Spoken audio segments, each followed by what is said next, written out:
기도드리옵나이다. 아멘. 네, 오늘은 내가 부자 되기 원한다면 이라는 제목으로 말씀 전하도록 하겠습니다. 여러분에게 질문 하나 드려보겠습니다. 여러분들은 부자이신가요? 부자이신가요? 아니면 부자가 되고 싶으신가요? 제가 어느 정도가 돼야 부자인지 한번 조사를 해보았습니다. 미국에서 부자라는 것이 어떤 것인가? 물론 각 금융기관마다 기준이 좀 다르긴 하지만 대략 미국에서 부자라는 이야기를 들으려면 이 정도가 돼야 된대요. 연소득이 33만 불 이상, 33만 불 정도. 그리고 금융자산, 쉽게 얘기하면 주식이나 캐시가 200만 불 정도 있어야 된답니다. 집은 안 돼요. 뭐 집 팔아서 나 그 정도 됩니다. 그런 거 말고 그냥 현찰이 한 200만 불 이렇게 있어야 된답니다. 어떠세요? 여러분들 부자신가요? 어떠신가요? 저는 이걸로 해보니까 저는 굉장히 차마 이야기하기는 부끄러운 그런 수준이더라고요. 근데 여러분들은 어떠세요? 부자 되고 싶으세요? 저는 여러분들이 이런 부자들이 되기를 주님의 이름으로 축원합니다. 33만 불에 현찰 200만 불이 있는 이런 부자들 되기를 주님의 이름으로 축원합니다. 아멘 하신 분들만 부자 될 줄로 믿습니다.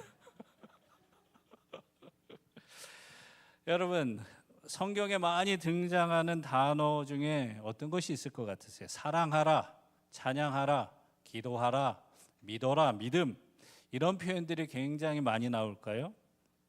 그런데 성경을 자세히 연구해 보면 사랑하라라는 단어보다 3번 더 나오고 기도하라라는 말보다는 7번이나 더 나오고 심지어 믿음이라는 단어보다는 8번이나 더 많이 나오는 단어가 있답니다. 무엇일 것 같으세요? 돈입니다. 돈이라는 단어, 물질, 재물이라는 단어가 성경 전체에서 2712번이나 등장하고 있답니다. 여러분, 성경책을 보통 한 500페이지 정도 되는 책이라고 이야기한다면 페이지마다 3번에서 4번 정도는 돈 이야기가 나오고 있는 것입니다. 그리고 예수님도 돈에 대한 이야기를 많이 하셨습니다. 여러분, 예수님이 비유로 설교하신 비유가 38개 정도 되는데 그 중에 재물에 대한 것, 부자에 대한 것은 반 정도가 되어집니다. 거의 절반 정도.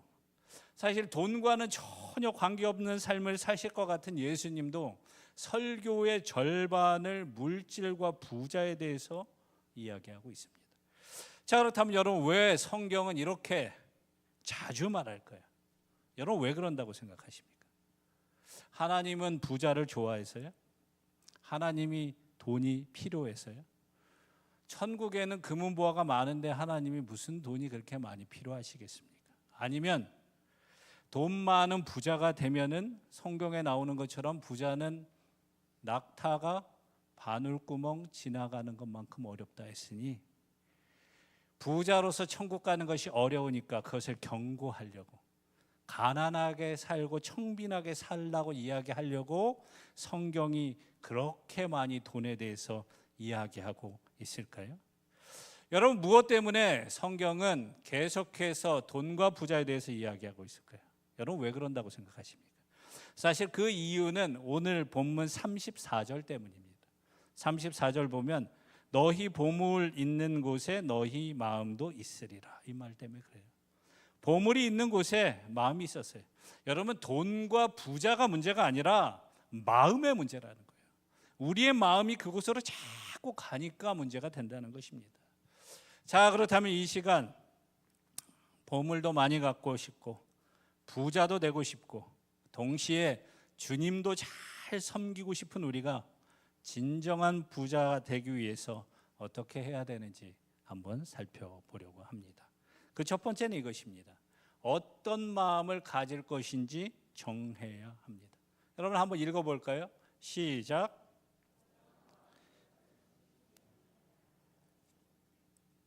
그렇습니다. 그런데 여러분, 지금 이 시간에도 여러분들의 마음은 어떤 마음을 가지고 계십니까? 이 말씀에 집중하고 계신가요?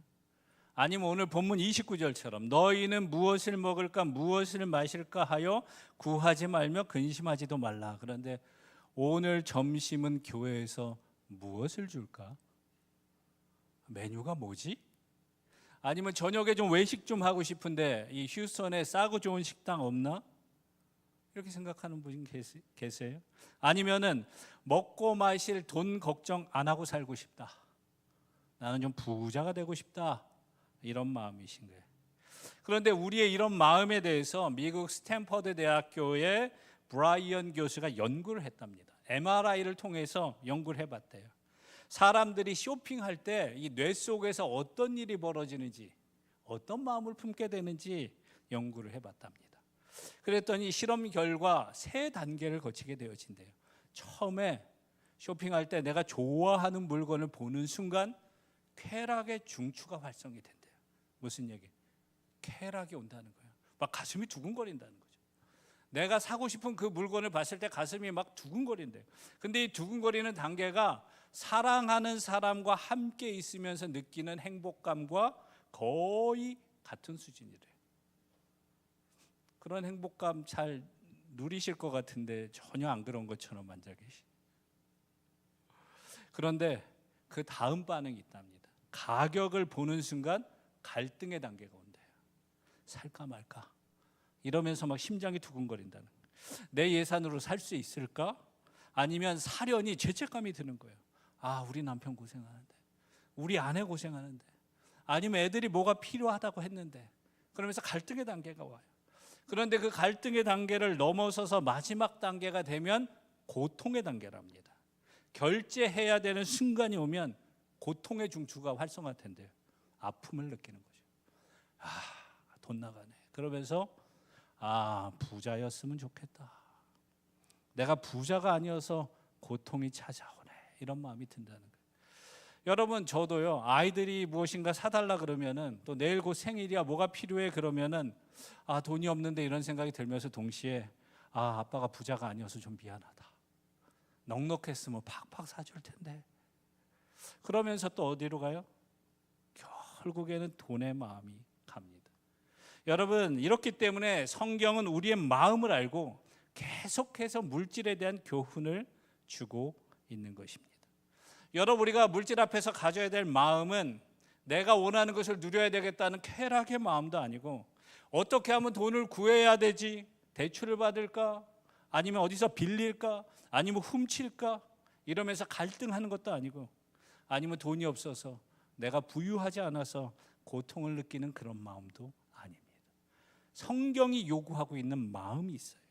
그것은 바로 28절에 나옵니다. 오늘 있다가 내일 아궁이에 던져지는 들풀도 하나님이 이렇게 입히시거든 하물며 너희일까 보냐. 믿음이 작은 자들아. 뭡니까? 믿음이라는 거예요. 우리가 이 물질 앞에서, 돈 앞에서 가져야 될 마음은 믿음이라는 거예요. 여러분, 우리는 주님께서 반드시 나와 나의 가정과 나의 자녀를 돌보신다는 믿음을 가져야 되는 겁니다. 그 믿음을 가진다면 우리는 세상에서 넉넉히 이기고 나아갈 수가 있는 것입니다. 그런데 여러분, 만약에 우리가 이런 믿음이 없다면, 주님이 먹이시고 입히신다는 이 믿음이 없다면 영원히 부자가 될 수가 없습니다. 영원히 부자가 될 수가 없어요. 설령 돈이 생겨도 이런 믿음이 없다면 부자가 될 수가 없습니다. 오히려 돈 앞에서 망가질 겁니다. 돈 앞에서 유혹에 쓰러지게 될 것입니다. 그렇기 때문에 우리는 믿음의 마음을 가져야 되는 것이에요. 여러분, 우리가 인생을 살면서 주님을 믿는다고 하면서도 물질의 마음이 더 많이 갑니까? 지금 예배를 드리면서도 오직 부자가 되는 것, 돈을 버는 것, 물질에 관심이 더 많습니까? 주님, 물질의 축복 주세요. 넉넉하게 해주세요. 이런 기도에만 관심이 있습니까? 여러분, 이제는 돈이 아니라 주님의 마음을 가져야 돼요. 주님의 마음을 볼 수 있어야 됩니다. 여러분, 우리가 기독교 신앙서적을 자주 읽는데 그 책 중에 가장 많이 응답받은 사람으로 나오는 사람이 있습니다. 누군지 아세요? 조지 뮬러라는 사람입니다. 이 조지 뮬러라는 사람은 책을 보면 5만 번 기도 응답을 받았대요. 이 사람은 5만 번 기도했는데 5만 번 이상 기도응답을 받았다는 겁니다. 그런데 재밌는 것은요, 이 조지 뮬러가 기도한 기도의 95%는 돈 달라는 기도입니다. 95%가 돈 달라는 기도예요. 47,500번을 하나님 물질 필요합니다, 주십시오. 놀랍지 않습니까? 그는 돈을 구하는 기도를 47,500번이나 했어요. 그럼 이 조지 뮬러의 마음에는 돈만 바라는 마음이었을까요? 그의 기도는 오직 물질만 구하는 기도였을까요? 아닙니다. 그의 기도는 사명에 집중하는 기도. 고아들을 먹이고 싶어서 그 필요한 물질을 하나님 앞에 기도하는 거예요. 그의 마음은 고아들에게 있어요. 고아들을 돌보라는 하나님의 말씀에 있었던 거예요. 그러니까 그 사명에 집중해서 주님 앞에 5만 번이나 물질이 필요하다고 기도했을 때 하나님께서는 그 기도에 다 응답했던 것이죠. 고아를 돌보고 싶은 그 넉넉한 그 마음에 하나님께서는 넉넉히 응답하신 것입니다. 그의 마음에는 믿음과 사명이 있었어요. 그때 하나님이 응답하십니다. 우리도 마음을 정해야 돼요. 나의 마음이 단순히 그냥 돈으로 향하는지 아니면 나의 마음이 사명으로 향하는지 그것을 결정해야 되는 것입니다. 여러분, 단순히 나의 신앙생활과 나의 믿음이 넉넉한 물질에만 있다면 이제는 바꾸어야 합니다. 부자 되는 것보다는 그 부유함을 어떻게 사용하느냐가 더 중요한 것입니다. 여러분, 부자로서 사명을 감당하겠다는 그 마음이 더 중요한 것입니다. 여러분, 우리 마음에 그런 마음이 준비된다면 물질은 자연스럽게 따라옵니다. 내가 그런 마음으로 주 앞에 온전히 결단한다면 주님께서는 여러분 모두를 부자로 만드실 것입니다. 저는 이런 은혜를 누리는 진정한 부자가 되시는 여러분 모두 되시기를 주님의 이름으로 축원합니다. 주님의 이름으로 진정으로 축원합니다. 저는 우리 성도님들이 전부 부자 됐으면 좋겠어요. 전부 물질의 축복, 그 은사를 받았으면 좋겠습니다. 자, 그렇다면 그 물질의 축복을 받으려면 두 번째로 부자 되는 메커니즘을 배워야 됩니다. 부자 되는 방법을 배워야 되는 거예요. 여러분, 유대인들의 물질과는 중립적입니다. 그래서 돈을 악하게도 선하게도 생각하지 않습니다. 돈을 나쁘게도 좋게 생각하지 않는다는, 그냥 돈은 돈입니다. 여러분, 그래서 돈은 칼과 같은 거예요. 강도들의 손에 잡히면 사람을 죽이는 흉기가 되어지지만 의사의 손에 잡히면 사람을 살리는 도구가 되어집니다.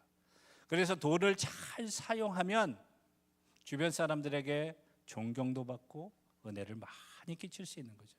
그렇지만 돈을 잘못 사용한다면 아무리 돈이 많은 부자라도 졸부라고 사람들에게 무시를 당합니다. 게다가 돈을 너무 사랑해서 돈돈거리면 부자 되기는커녕 돌아버릴 수가 있습니다.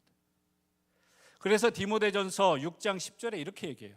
돈을 사랑함이 일만 악의 뿌리가 되나니, 돈을 사랑하는 것이 모든 악의 뿌리가 된답니다. 그러면서 중요한 이야기를 해요. 이것을 탐내는 자들, 그러니까 돈을 도구로 사용하는 것이 아니라 돈이 목표가 된 사람들은 미혹을 받는데, 유혹을 받는데, 그래서 믿음에서 떠나 하나님을 믿는 믿음에서 다른 믿음으로 바꿔진다는 거예요. 그래서 어디로 가요? 근심으로 자기를 찔렀도다. 아무리 돈이 많아져도 근심이 사라지지 않는다는 것입니다. 여러분, 사실 돈을 사랑하는 것이 문제입니다. 사실 우리 모두가 노년에 잘 살기 위해서, 노후를 위해서 돈을 저축하는 것 절대로 나쁜 일 아니죠. 자녀를 잘 공부시키기 위해서 주 앞에 물질을 강구하는 것 나쁜 일 아닙니다. 문제는 필요가 욕심으로 바뀌는 순간입니다. 필요한 물질이 숭배 대상이 되는 거예요. 돈이 필요해서 그것을 고민하다가 우상이 되어버리는 것입니다. 여러분, 돈이 우상으로 바뀌는 것은 순식간입니다. 우리 믿음의 사람들은 가끔 이렇게 얘기해요. 나는 돈 없어도 삽니다. 믿음으로 삽니다. 이런 분들 계신데 거짓말하지 마세요. 돈 다 필요합니다. 돈 다 필요하죠. 여러분, 우리가 종종 돈 없어도 산다 그래도 누군가 아프고 병이 생기고 병원에 가야 되면은 미국에서는 병원비 걱정하게 되어집니다. 여러분 아시는 것처럼 제가 한번 쓰러졌잖아요. 여기서 강단에서. 그래갖고 911 앰뷸런스 왔잖아요. 저는 그 순간에 제일 먼저 드는 생각이 뭐였을까요? 이거 타는 순간 돈이 몇천 불이 나갈 텐데. 근데 제가 너무 심해서 한 번은 타고 갔잖아요. 가는 내내 정신이 오락가락하면서 야, 병원비 얼마나 올까? 큰일 났다. 큰일 났다. 이 생각인 거예요. 여러분 자녀가 대학을 가면 학비 걱정됩니다. 자연스럽게 돈 걱정이 와요. 자녀가 결혼하면 집 사줘야지 다 걱정이 와요. 근데 돈이 없어요. 그럼 자존심 상하죠. 그러면서 다른 사람과 비교하면서 어때요? 힘들어집니다. 그러면서 당연히 이런 마음이 들어요. 부자 됐으면 좋겠다. 돈 걱정 없이 살고 싶다. 그런데 여러분 이때부터 무엇인가 잘못되기 시작합니다. 필요함이 간절함으로 바뀌고 간절함이 집착으로 바뀌는 그 순간 돈은 우상이 되는 것입니다. 그래서 예수님께서 마태복음 6장 24절에 이렇게 얘기하세요. 한 사람이 두 주인을 섬기지 못할 것이니 혹 이를 미워하고 저를 사랑하거나 혹 이를 중히 여기고 저를 경히 여김이라. 너희가 하나님과 재물을 겸하여 섬기지 못하네. 근데 우리가 잘 아는 구절이지만 하나님과 재물이라는 이 표현에서 매우 의미심장한 의미가 들어 있습니다. 이 재물이라는 단어의 원어는 맘몬이라는 말이에요. 맘모나스라는 말입니다. 근데 이 맘몬은 부자의 신, 돈의 신이에요. 그런데 재밌는 것은 우리가 하나님의 말씀이 그렇습니다 그럴 때 뭐라고 얘기하죠? 할렐루야? 할렐루야? 그럼 뭐라고 얘기해요? 아멘 그러죠. 아멘. 아멘. 그런데 이 아멘과 맘모나스라는 말이 똑같은 단어에서 출발했다는 거예요. 믿습니다라는 똑같은 단어에서 출발한 겁니다. 그런데 아멘이라는 고백은 하나님을 믿는다는 뜻이에요. 그런데 맘몬이라는 고백은 돈을 믿는다는 뜻입니다. 그런데 그 단어가 하나의 단어에서 출발했다는 것, 우리에게 시사하는 바가 큽니다. 우리의 마음도 하나의 마음이잖아요. 근데 나의 마음이 주님께로 향했을 때는 아멘 그래요. 그런데 돈으로 향했을 때는 맘몬 그럽니다. 우리의 하나의 마음이 두 주인을 섬길 수 없어요. 그런데 이것이 원래 나눠져 있느냐? 그게 아니에요. 하나에서 출발하고 있다는 것이죠. 그래서 우리는 여기서 분명히 해야 됩니다. 내가 하나님을 믿고 사명을 가진 부자가 될 것인가? 즉 물질의 청지기, 물질을 맡은 자로 살 것인가? 아니면 돈을 우상으로 여기는 사람으로 살 것인가?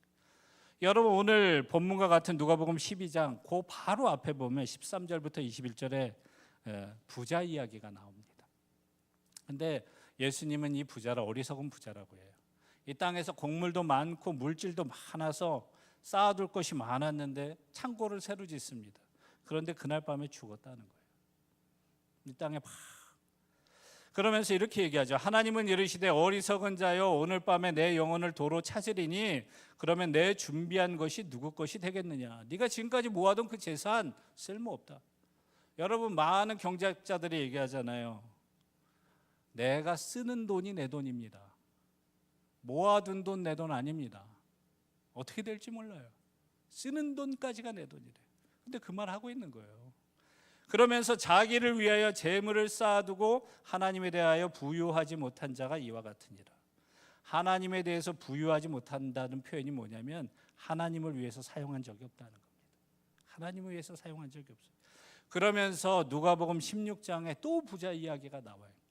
부자와 나사로의 이야기죠. 그런데 이 부자는 죽었습니다. 죽고 난 다음에 어디로 갔느냐?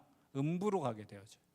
그곳에서 불꽃 가운데서 괴로워한다라는 표현을 쓰고 있죠. 나사로에게 내 형제들에게 이렇게 살지 말라라고 가서 좀 얘기 좀 하게 해주세요. 그러면서 얘기하는 게 불꽃 가운데서 괴로워하나이다. 여러분 하나님 없는 부유함은 아무 유익이 없습니다.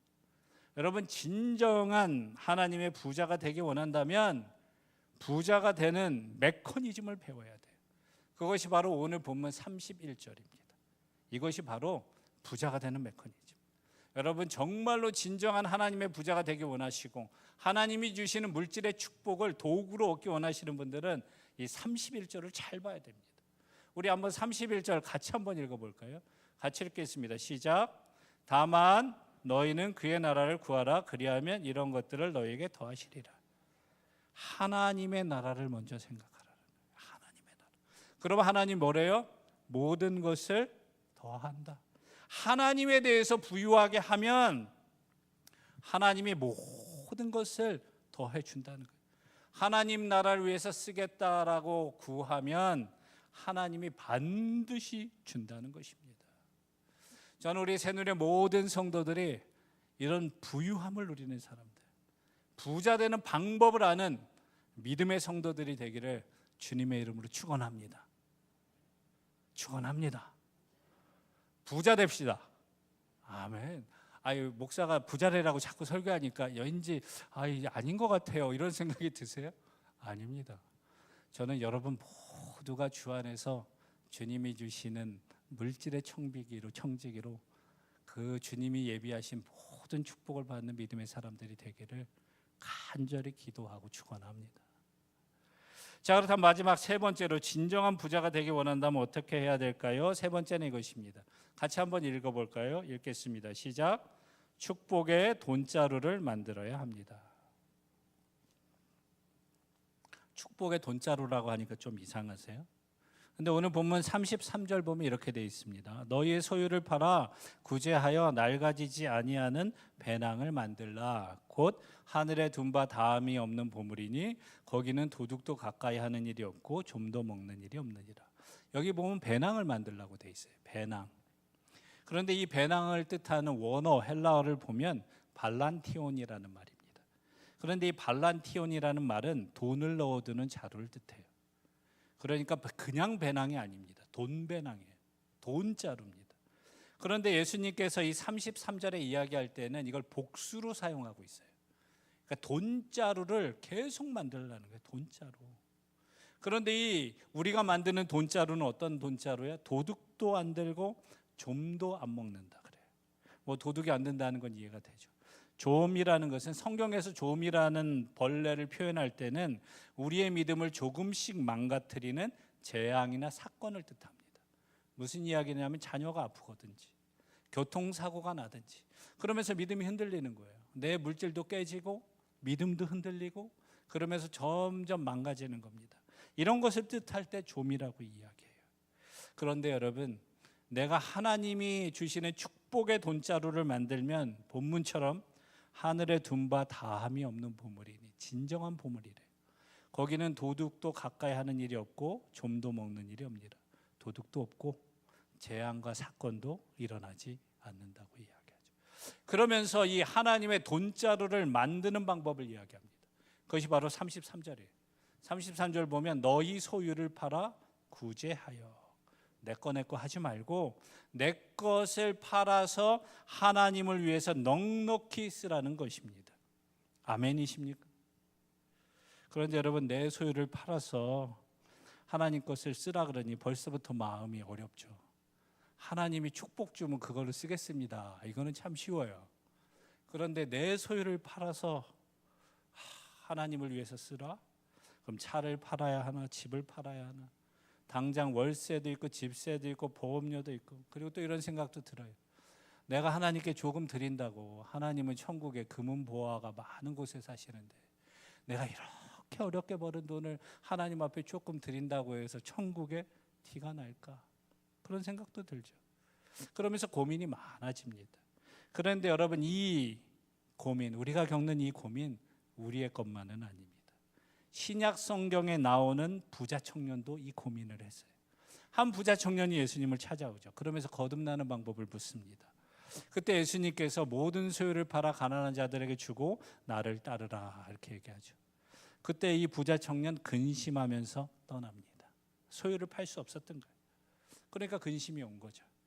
그런데 사실 우리도 이런 근심이 듭니다. 이런 청년. 그럼 또 이런 생각이 들 거예요. 도대체 우리 목사님은 얼마를 헌금하라고 지금 강단에서 돈 얘기하고 있는가? 이런 생각. 근데 여러분 이것을 기억하십시오. 그 뜻이 아닙니다. 모든 재물을 팔아도 살 수 없는 것이 바로 여러분이 소유하고 있는 구원입니다. 세상에 어떤 재물로도 살 수 없는 것이 바로 구원입니다. 구원은 돈으로 사는 것이 아니에요. 예수님의 십자가의 보혈의 공로로 얻어진 이 구원은 돈으로 사는 것이 아닙니다. 세상에 어떤 물질을 다 모아도 그것과 비교할 수 없는 가치를 갖고 있는 것이 구원이에요. 여러분, 만약 사실 우리의 모든 소유를 팔아도 살 수 없는 것이 구원이라면, 우리가 그런 구원의 가치를 안다면, 구원이 가장 값진 것이라는 것을 안다면 우리는 돈으로부터 자유로울 수 있습니다. 내가 주심이 주신 그 구원, 십자가의 사랑, 그 은혜를 안다면 고난이 고난으로 다가오지 않고, 염려가 염려로 다가오지 않고, 돈이 돈으로 다가오지 않습니다. 돈이 우상이 아니라 도구가 되는 거예요. 그 순간 남을 돕는 도구, 주의 일을 하는 도구, 돈이라는 도구를 잘 사용하는 장인이 되는 것입니다. 전문가가 되는 거예요. 프로페셔널리스트가 되는 것입니다. 여러분, 부자 된다는 것은 단순히 물질이 많아지는 것을 뜻하는 것이 아닙니다. 물질을 다룰 줄 아는 전문가가 된다는 거예요. 돈을 잘 다루는 전문가가 된다는 것. 그래서 그렇게 물질을 다룰 줄 아는 전문가가 된다면 우리가 만든 그 돈자루 있잖아요. 돈자루, 구제하면서 만든 그 돈자루, 하나님이 그 돈자루 다 채우십니다. 다 채워요. 근데 이 돈자루를 잘 만드는 방법은 무엇일까요? 유혹을 이기는 겁니다. 우리가 이 유혹의 시험만 통과할 수 있다면, 수많은 유혹과 물질의 연단을 통과한다면 이 물질의 은사가 주어지는 거예요. 내 거 써야 되는데, 뭐 해야 되는데, 이 수많은 유혹의 순간에 사명에 집중한다면 하나님은 돈을 다루는 은사를 여러분에게 주십니다. 그래서 이 은사를 주려고 성경이 돈돈거리는 것입니다. 지겹게 얘기하는 거예요. 돈 사랑하지 말고 온전히 주님 앞에 사명에 집중해라. 돈을 다룰 줄 아는 전문가가 되어져라. 그럼 내가 너의 돈자루에 가득가득 채워줄게. 제발 나의 믿음의 시험을 통과해라. 이 유혹의 시험을 통과해라. 그래서 성경은 지겹도록 돈 얘기를 하는 것입니다. 여러분, 제가 좋아하는 예화 중에 특별히 휴선에 있는 교회라서 이 예화를 다시 한번 하는데요. 이 휴선 남쪽에 세인트 메리스 연합 감리교회라는 교회가 있습니다. 지금 한 1000명 정도 다니는 교회라는데 13년 전쯤에 이런 일이 있었을 때요. 이곳을 다니던 성도 중에 윌리엄 테리라는 성도가 죽으면서 헌금을 했답니다. 근데 자기가 갖고 있는 돈을 다 헌금을 했대요. 근데 이 헌금이 얼마냐면 60 밀리언, 6 밀리언이 아니라, 이거 맞죠? 60 밀리언. 네, 이걸 헌금했대요. 한국 돈으로는 거의 800억에 가까운 헌금입니다. 정말 대단해. 그런데 이 교회도 대단합니다. 교회. 그래서 이 교회 리더십들이 모여서 회의를 합니다. 이 많은 돈을 어떻게 할까? 이 많은 돈을 어떻게 할까? 근데 교회가 이렇게 돈이 많으면 성도들이 헌신을 안 할 것 같더래요. 부자 교회라 그러면 성도들이 헌신을 안 할 것 같더래요. 그리고 교회에 돈이 많으면 교회를 안정적으로 운영할 수 있고 다양한 사역을 할 수 있지만 헌금을 내는 기쁨을 빼앗아갈 것 같더랍니다. 성도들이 헌금을 내는 기쁨을 빼앗아갈 것 같더래요. 그래서 이 교회 리더십은 결심을 하죠. 결정을 해요. 그래서 5% 30만 불만 남기고 나머지 95%는 자선단체와 지역교회에게 나눠주기로 결정을 합니다. 왜요? 하나님이 주시는 부유함을 누리고 싶어서. 하나님이 주시는 부유함을 누리고 싶어서. 여러분, 놀랍지 않습니까? 저는 우리 새누리의 모든 성도들이 이런 축복의 사람들 되기 원합니다. 물질의 은사를 받아서, 물질을 마음대로 도구처럼 사용할 수 있는 물질의 은사를 받아서 살아생전에 60 밀리언 이상 벌 수 있는 분들이 되기를 주님의 이름으로 축원합니다. 속으로 목사님 나면 1밀리언도 없는데 60밀리언 아멘이 안 돼요. 아멘 하세요. 하나님은 돈 필요 없어요. 우리가 필요한 거지. 아멘 하면 하나님이 주신다니까요. 60밀리언 이상 버는 축복을 받기를 주님의 이름으로 축원합니다. 아멘. 그리고 이 세상 떠나갈 때 주님이 주신 그 축복을 다 나누면서 존경받는 진정한 부자로 이름이 남기를 또 소원합니다. 존경받는 부자로 이 땅에서 이름이 남기를 주님의 이름으로 축원합니다. 자, 옆에 사람 보면서 이렇게 얘기하겠습니다. 사명을 이루는 부자 되세요. 이렇게. 사명을 이루는 부자 되세요. 이렇게 하겠습니다. 옆에 분들 보면서. 속으로 남편 보면서 월급이나 제대로 갖고 이렇게 하지 마시고 부부끼리 격려하세요. 월급이나 제대로 갖고 하는 이런 눈빛이야. 그게 아니라 진정으로 축복하면 주님이 축복하십니다. 다시 한번 할게요. 사명을 이루는 부자 됩시다. 이렇게 할게요. 사명을 이루는 부자 됩시다.